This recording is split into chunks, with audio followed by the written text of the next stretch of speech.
অফিসারদের বলেছি যতগুলো জায়গার মধ্যে এই যে লোহার ব্রিজগুলো আছে, বেলি ব্রিজ, সেগুলো সরাতে হবে। এবং বেলি ব্রিজগুলো যেখানে মানে অলরেডি বাঁশ দিয়ে তৈরি, সেখানে যেন স্থানান্তর করা যায়। ইচ্ছে করলে এগুলো মানে বোল্ট, স্ক্রু বোল্টর বিষয় আছে, এগুলো ইজি খোলা যায়। অলরেডি আমি জিজ্ঞেস করেছি কোথায় কোথায় এখন পর্যন্ত লাগানো হয়েছে, এবং সেগুলো যাতে আরসিসি পিলার দিয়ে বক্স কালভার্টের মতো করে, এবং তারও কিন্তু কাজ শুরু হয়েছে।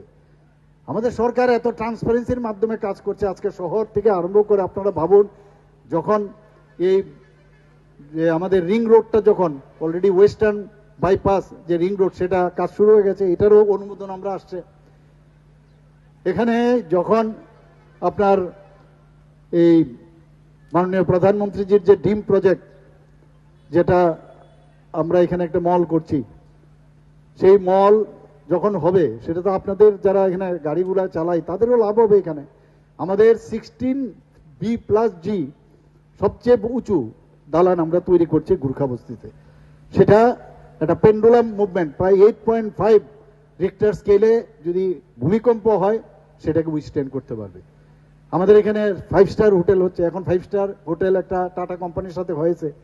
সেটা করলে 200 জনের লোকের এখানে সংস্থান হবে।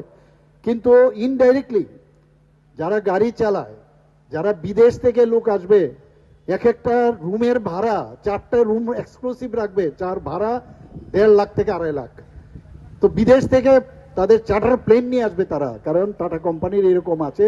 তারা আসলে ওখানে বসে থাকবে না, ওরা যখন বিভিন্ন জায়গায় যাবে তখন তো আমার শ্রমিক ভাইরা বা মালিকরা তাদেরই লাভ হবে, বেভারেজ যারা সাপ্লাই করবে তারা হবে।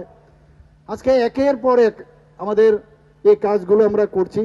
আপনারা এর মধ্যে 1 বছরের মধ্যে আপনারা শুনলে অবাক হবেন যে এখানে এই কয়েক বছরের মধ্যে এত ডেভেলপমেন্ট আমরা করছি এখানে, যে সেটা যদি আমি